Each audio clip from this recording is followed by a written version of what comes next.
Now at 11, more kids could soon be eligible for a COVID-19 shot. What parents need to know before getting the vaccine.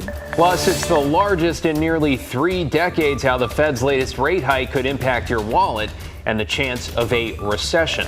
But first, beaten for just being themselves. What students did to push back after police say a teen assaulted his classmate.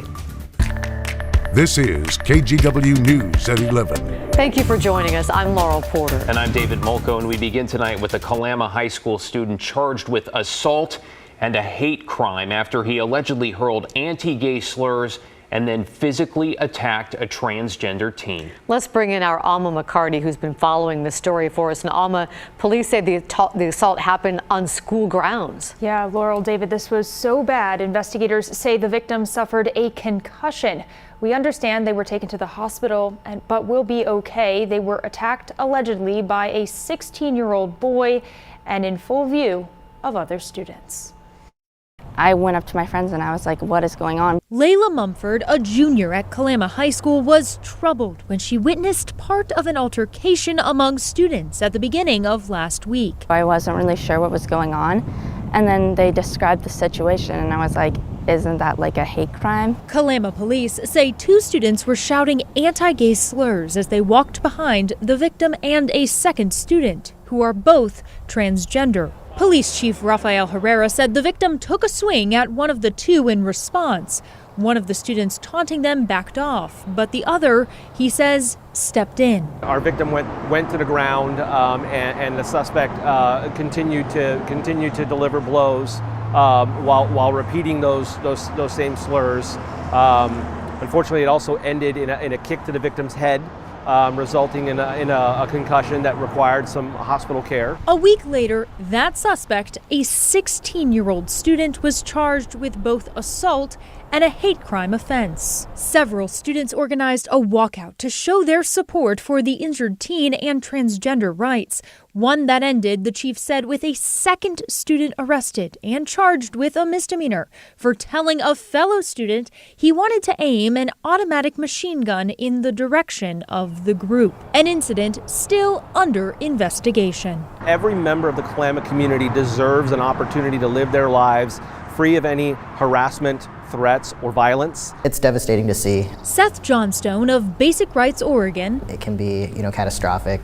82% of our youth experience anti-LGBTQ rhetoric or bullying. And Jess Guerrero, a pediatric social worker with OHSU's Transgender Health Program. When there are incidents like this, we definitely see upticks in anxiety. Stress that trans youth deserve protection and should feel safe, especially in their schools. Folks might wake up and feel really good in their skin and then sign on to social media and see this and think, can I go to school safely today? Who will have my back? I think it's really important for us to have zero tolerance policies for bullying. It's really important for parents to know that there's going to be a response, that there's going to be follow through from school leadership that will address how to create an equitable and safe environment. And we heard from the Kalama School District tonight, which said in a statement they have a zero tolerance policy when it comes to harassment, abuse, or violence, and that they investigate these reports immediately. The district sent a letter home to families this past weekend, reminding them how seriously they take bullying and violence. David? All this so troubling on so many levels here. Thank you, Alma. Let's get you caught up on tonight's other headlines. At least 2 people are dead after a shooter opened fire inside an Alabama church. This happened at St. Stephen's Episcopal Church in a suburb of Birmingham. 1 person was also injured. Police have arrested the suspected shooter. They have not been identified. No word yet on a potential motive. Several people have been arrested following a week-long fugitive operation. Between June 7th and June 11th, the United States Marshals Service, along with several other local law enforcement agencies, arrested 24 people in the Multnomah County area. The fugitives face charges that include murder, attempted murder, armed robbery, and assaults. They also seized 21 firearms, 19 grams of heroin, and 449 fentanyl pills. Well, new COVID cases appear to have stabilized in Oregon. You can see from the graph the average actually leveled off over the last several weeks, about 1,300 cases a day. Overall case counts are much lower than the Omicron surge. Hospitalizations and deaths have also stayed significantly lower. In Washington, health officials reported a little over 3,000 COVID cases in their latest daily count. The case rate there is slightly higher than in previous weeks. And when it comes to vaccines for the very youngest, the wait is just about over. Kids as young as 6 months could be getting doses as soon as early next week. Now, the FDA still needs to authorize those shots for emergency use along with the CDC. Today, we heard from the chief of infectious disease at Kaiser Permanente Northwest. She says whether or not parents choose to vaccinate their kids, she believes they are at a lower risk of becoming severely ill with COVID. That said, Dr. Scharf wants the community to know that a couple Omicron subvariants locally are still on the rise. So these variants first were identified in South Africa. And what we know is they are more transmissible, 8 to 12% more transmissible than the current Omicron variant that's circulating. And additionally, they can evade prior immunities. If you do choose to vaccinate your young children, there should be plenty to go around. That's according to both the White House COVID response team and the Oregon Health Authority. Oregon health officials are tracking the state's first potential case of monkeypox.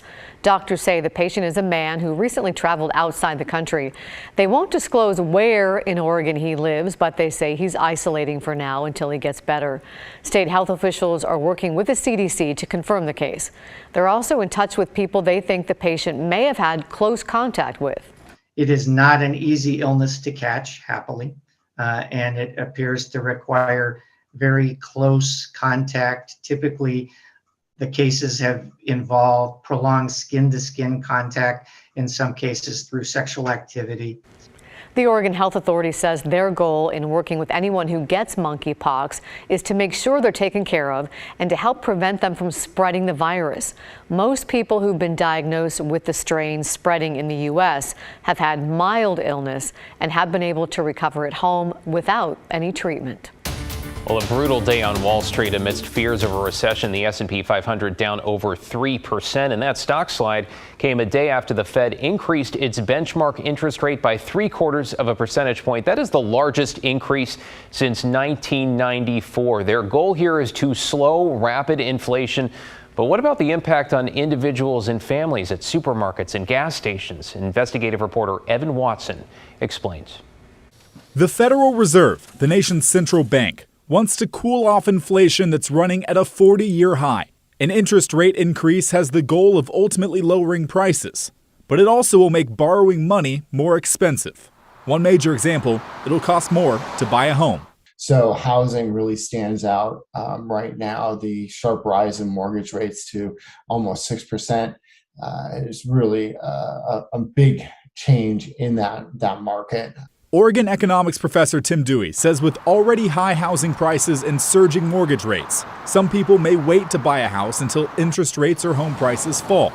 You could also see car loan monthly payments or credit card interest rates rise. And if inflation does not start to fall, the Federal Reserve will keep raising interest rates and hold interest rates high, even as economic activity slows. A byproduct of this, the Fed projects the unemployment rate will steadily grow, either through pauses in hiring or layoffs. Echo Northwest Senior Project Director Bob Whalen says businesses will respond to a tightening economy. When demand goes down, prices will go down. That's the hope. You're slowing the economy. It'll bring up the unemployment rate some. So find a job you like and keep it is the goal here. Banks may also be more careful about who they lend to due to increasing interest rates, so you may need a higher credit score in some cases. Outside of the goal of lowering prices and curbing inflation, Whalen says the hike could have another positive effect for your bank account. What it is good for, though, is it will improve the return people get on their savings, which is important for a large segment of the population. The Fed projects it will raise interest rates multiple more times this year, which Dewey says could create a high risk of recession. Aren't actually attempting to induce a recession. However, it's increasingly likely, and I think they know it. Dewey and Whalen both say the Fed waited too long to increase interest rates, and people should manage their money with the expectation that some savings may be needed later this year. Keep money in the bank. Just build a little cushion for yourself to protect yourself, just in case this does fall into a recession. Evan Watson, reporting for KGW News.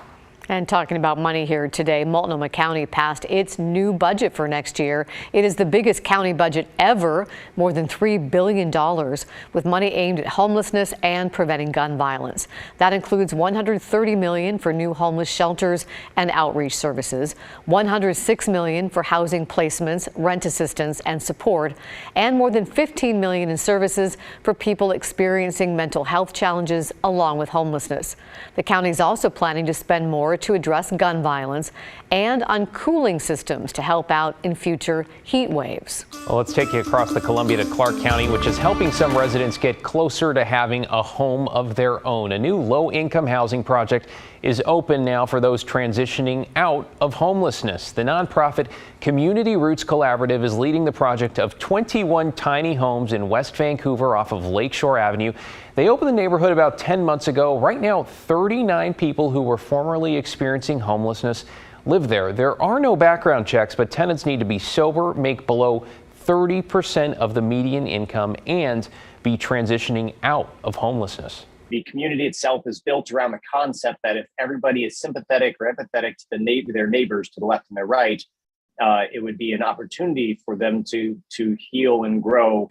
Yeah, and who can argue with more empathy and more compassion? Community Roots Collaborative already has 2 more properties in the works and hopes to have about 23 more tiny homes completed by spring of next year. Great to see.